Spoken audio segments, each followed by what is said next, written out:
My name is Arun Sundararajan. I'm the Harold Price Professor of Entrepreneurship at NYU's Business School, and I study digital change, how digital technology changes business, government, and civil society.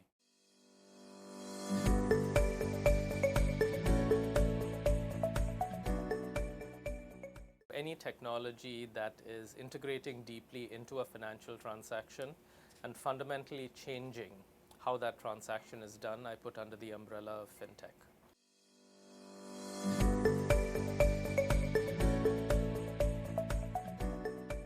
Technology that fits this definition from China is Alipay. This is where, the technology is central to how the payment is made and has changed how the transaction occurs. A comparable technology in the United States is Venmo. This is a technology that is allowing consumer-to-consumer payments, largely, through a mobile phone.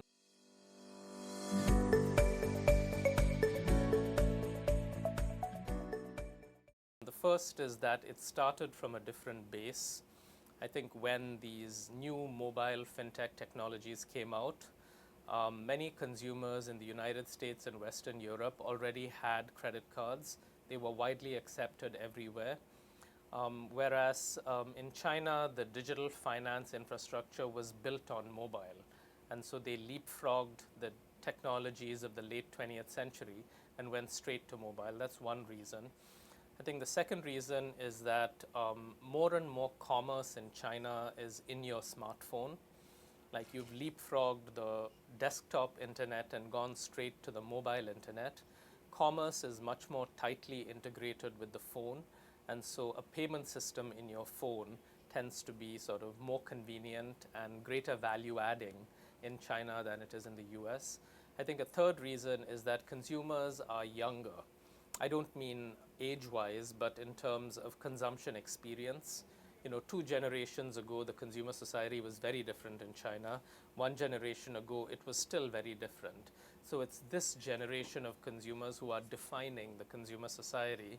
And so there's no legacy, there's no past sort of familiarity with existing systems. You didn't grow up seeing your parents use credit card, and so you say, I need a credit card. You are a new generation of consumers, and so more willing to adopt new technologies.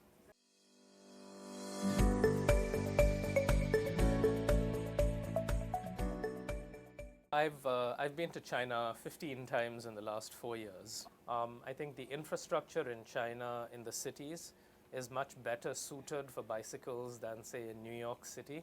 Like, I feel safe riding my mobike in Beijing because you have a separate lane with a barricade and the infrastructure is there. In New York, you are risking your life every time you get onto a city bike.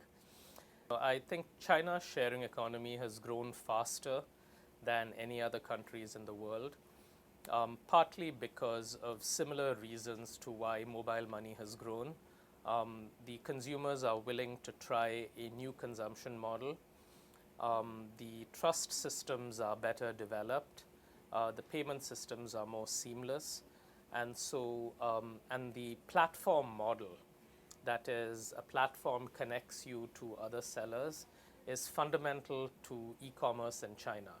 Like, America had Amazon, China had Alibaba with Taobao and Tmall, and that is fundamentally a sharing economy type model, and so there's much greater familiarity.